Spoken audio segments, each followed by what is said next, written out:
This video is for my subcontractor friends, anyone who is struggling to get paid by contractors. If you're newer to the game, if you just got your first LLC filed and you're about to start working for general contractors, bigger roofing or companies bigger than yourself, and you want to take jobs from them, please watch this video carefully.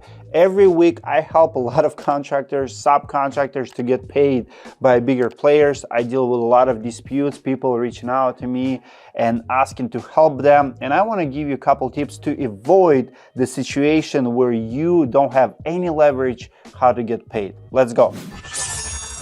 Number one, as simple as it sounds, is sign contracts. I understand that it's so simple and so many of you are willing to take jobs from another contractor without agreement. You think that just because you're gonna do the labor, they're always gonna pay you. It's not the fact. In case of dispute, signed agreement is the most important thing that you can have in place to defend your case, to go after the contractor, to maybe sue them, take them to small claims, to show to the homeowner the agreements that you have. In that contract, you should have few things in place, like how much are they going to pay you? Is it per hour or per work done?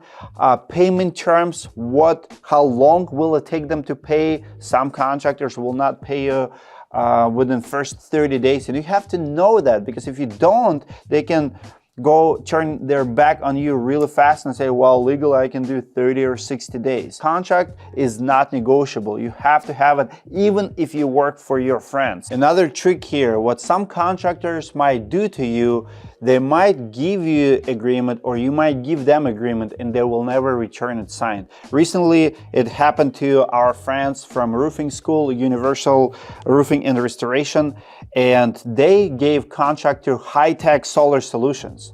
High-Tech Solar never returned the agreement back to them. So technically, I don't know if it's intentional or not intentional. They had a contract, but they were not careful and they did the work without getting contract back. A year later, they're still trying to collect $16,000 and they don't have a contract in place.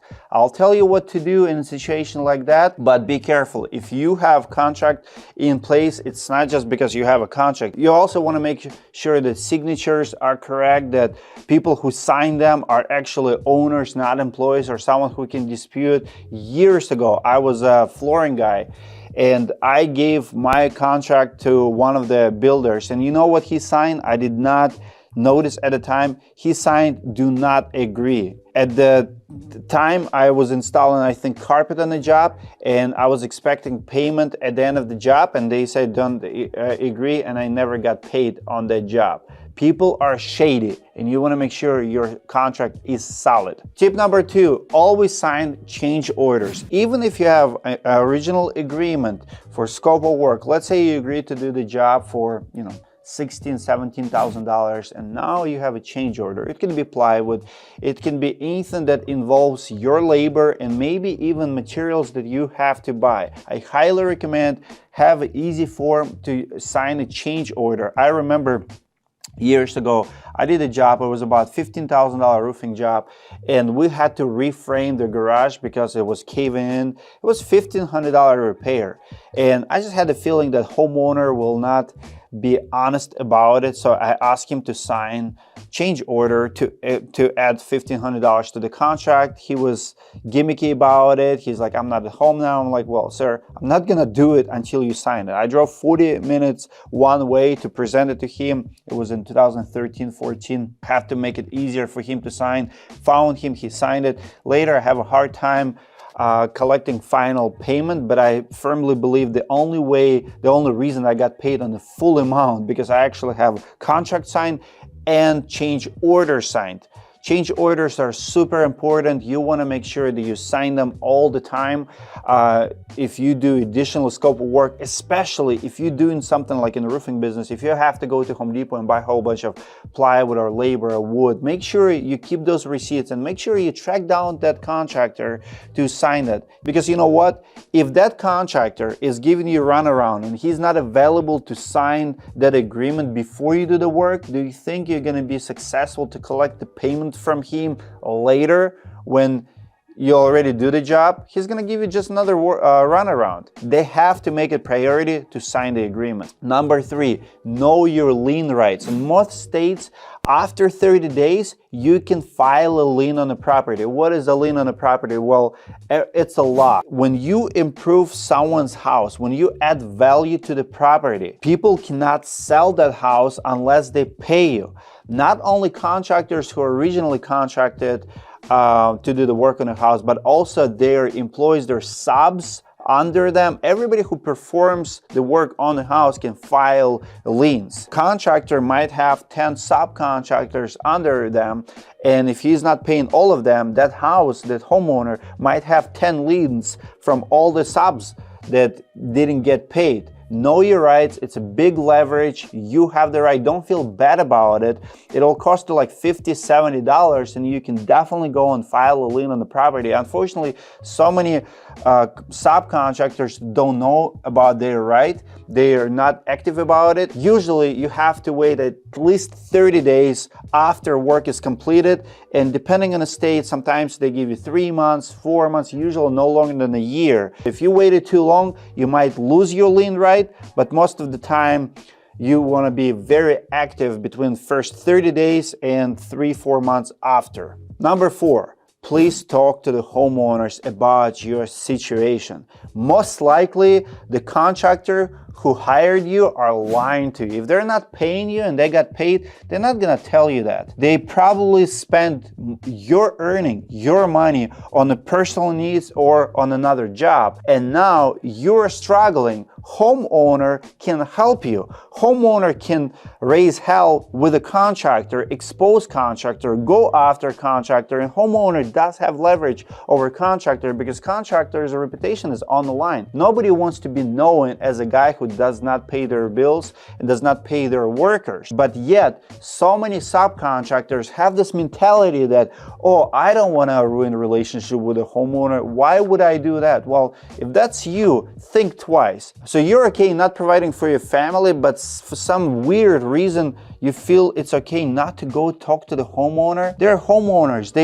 You work for the contractor who did their work, and you're supposed to get paid. There's absolutely nothing immoral or illegal about going and talking to the homeowner, at least explaining the situation. Hey, my name is Dmitry. I work on your property. I just wanted you to know what took place here. We did a job 2 months ago. We still didn't get paid. We don't know if it's you or what happened. Are you happy with the work? Because, I paid my workers and I'm really struggling. This guy owes me $16,000 and I don't know what to do. If that homeowner paid the contractor, he will probably be shocked and he's probably gonna make a couple phone calls. Now, what's gonna happen next? Contractor gonna get pissed at you. What that contractor should really do is look at the mirror and get pissed at himself that he let the situation to be where it is now. Because it's not your fault that you're not getting paid. You're a victim. I'm not saying that you should have victim mentality, but you should be proactive about your situation. If someone owes you money, you go to the source. In this case, source can be homeowner. Maybe homeowner will say, yeah, I'm not happy with the work and I'm not gonna pay your contractor. And at least you will know that your contractor is not lying to you. But more time than not, it's a contractor's fault. It's not homeowner's fault. And talking to the homeowners a lot of times will resolve the issues faster and you might get paid faster. And last option, number 5, is expose them. Everybody hates negative publicity. And what I found is in 2021, 2022 will be the same, is contractors are not afraid of small claims anymore. They're not afraid if you gonna bring your lawyer and gonna serve them and take them to court because they know it'll take years. And even if you get judgment against them, it's hard to collect on the judgment.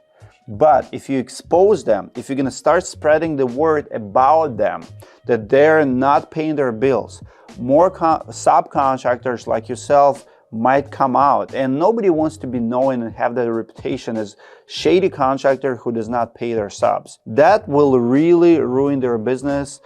Nobody will want to work in that business. More subs might see it. So they hate it more than they hate court system. They absolutely hate any exposure about it. You have to be factual. So when you do something like that, make sure you have your agreements, your addresses and stuff like that in place. And in this case, when Anthony came to us with the high-tech solar solutions, we actually called high-tech solar, and I'm gonna call them one more time, see if they're still in business. Your call cannot be completed as dialed. Please check the number and dial again. See, when you're exposing someone, you want to make sure that you have documentations, you have addresses, you have your invoices, because any media company, and Roofing Insights is a media company, will always look at two sides. Exposing someone publicly or on social media should follow the same rules as suing them in court. The person with most documentation wins. If you have proof, text messages, invoices, addresses, pictures of work, all of that. If you have all of that and you present your case, the best thing that other party can do is to reply and tell their story. If High-Tech Solar Solutions is not in business, does not answer their phone calls, and Universal Roofing is claiming they owe them $16,000, who do you think we're gonna believe?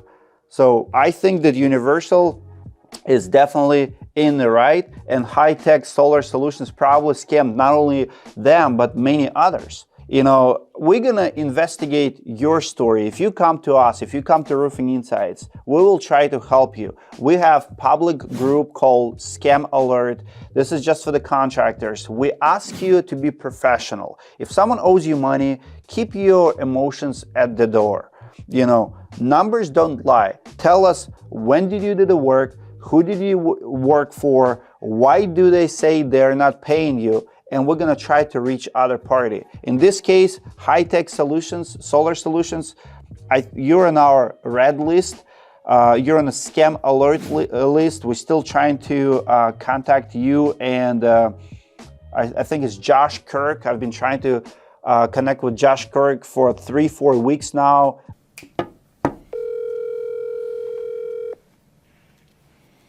Your call has been forwarded to an automatic voice message system. 210. Hey Josh, Dmitry with the Roofing Insights. I'm not sure if you ever heard about our channel. We're the biggest YouTube channel in the roofing community, and we want to do story on you and your company. It doesn't cost you anything. Nice Lambo, by the way. Give me a call back when you have a chance. 612. Hope to talk to you soon. A lot of text messages, a lot of voicemails. He's not returning my phone calls. As far as I know, he's driving Lambo. He goes to Lamborghini festivals and stuff. And I'm not saying he's a scammer, but the thing is, when you have a roofing sub who gives you addresses and claims you owe him $16,000, and you're not even answering your phone calls, and you flexing on social media how successful you are, we want answers. That's kind of behavior we absolutely hate. If you owe someone's money, go sell that car. Go sell some assets and make it right with the crews. Because crews are sacred in this industry. We don't have enough laborers already. So now, when we actually have people willing to work, let's make sure they are getting paid, because this is not acceptable. Those were my 5 tips how you can get paid. If you need my help, join roofing-school.com. I help my students first before I help anyone else. Universal Studio was in our school, and that's my priority. If you're my student, if I talk to you weekly and you tell me that some asshole is not paying you for your work, I'm gonna come after them, because you're part of the family now. Hope it helps. Stay safe out there. Happy New Year, guys. See you later.